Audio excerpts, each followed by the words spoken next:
আজকে তোমাদের ধাবা স্টাইল তড়কা শেয়ার করছি তোমাদের সাথে। 300 গ্রাম আমি এখানে তড়কার কড়াই নিয়ে নিয়েছি। কড়াইয়ে একটু ফ্রাই করে নিলাম, তারপরে প্রেশার কুক করে নিচ্ছি, সিদ্ধ করে নিয়েছি। এবারে কুচি রেখেছি পেঁয়াজ, আদা, রসুন, টমেটো, ক্যাপসিকাম।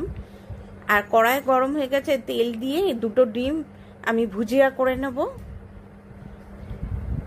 হয়ে গেছে ভুজিয়া, এবার একটু একটু করে তুলে নিচ্ছি। সব তড়কাতে এরমভাবে দিলে খেতে ভালো লাগবে।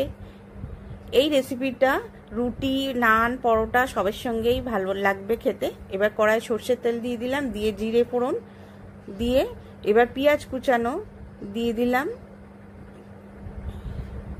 দিয়ে একটু ভাজা ভাজা হয়ে যেতে দিয়ে দিলাম কুচানো আদা, রসুন আর টমেটো। তাতে দিয়ে দিলাম নরম যাতে হয়, তাতে একটু পরিমাণ মতো নুন, লঙ্কার গুঁড়ো, হলুদ গুঁড়ো, একটু জিরে গুঁড়ো, একটু বিট নুন দিয়ে একটু সামান্য জল দিয়ে মশলাটাকে কষিয়ে নেব যাতে না লেগে যায়। পোড়া পোড়া গন্ধ বেরালে খেতে ভালো লাগবে না। এবারে ক্যাপসিকামগুলো দিয়ে দিলাম। এবারে সিদ্ধ করে রাখা ডালটা দিয়ে একটু ভাজা করে নেব, তাহলে খেতে আরও টেস্ট হবে। পরিমাণ মতো মিষ্টি দিলাম,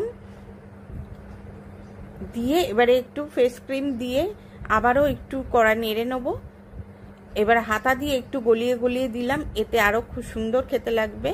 আর একটু গরম জল দিয়ে দিলাম, দিয়ে ভেজে রাখা ডিমগুলো দিয়ে একটু নাড়াচাড়া করে ঢাকা দিয়ে দেব।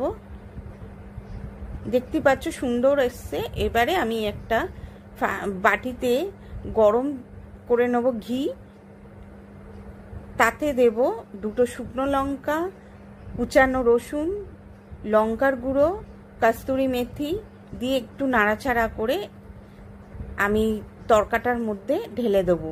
এইটা দিতেই হবে, এটা দিলে খুব সুন্দর খেতে হবে, সেন্ট বেরোবে একটা। এবার ঢাকা দিয়ে রেখেছি, লাস্টে দিয়ে দেব ধনেপাতা। এবারে সার্ভ করে দিচ্ছি ধাবা স্টাইল তড়কা। আবারও নেক্সট দেখা হবে।